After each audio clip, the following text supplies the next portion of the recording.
10वीचे paper तुमचे चांगले नाही गेले आणि याच्यामुळे जर तुम्हाला भीती वाटत असेल की मी JEE, नीट, CET अशा परीक्षा देऊ शकेन का, तर ही रील शेवटपर्यंत नक्की पहा. तुमची जर खरंच इच्छा असेल आणि त्यासाठी तुम्ही कष्ट करायला रेडी असाल तर तुम्ही JEE नक्की करू शकाल.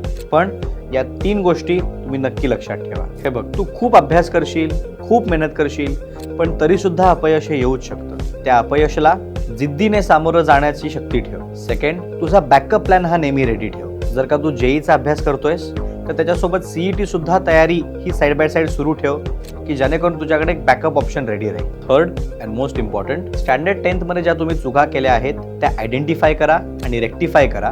11-12ला परत सेम चुका रिपीट करू नका. ॲट द सेम टाइम जेवढ्या लवकरात लवकर तुम्हाला तयारी सुरू करता येईल तेवढी लवकर सुरू करा. आणि जर तुम्हाला JEE क्रॅक करायची असेल तर सायंटिफिक आणि प्रोवन मेथड समजून घेण्यासाठी यशवंत क्लासेसला नक्की कॉन्टॅक्ट करा.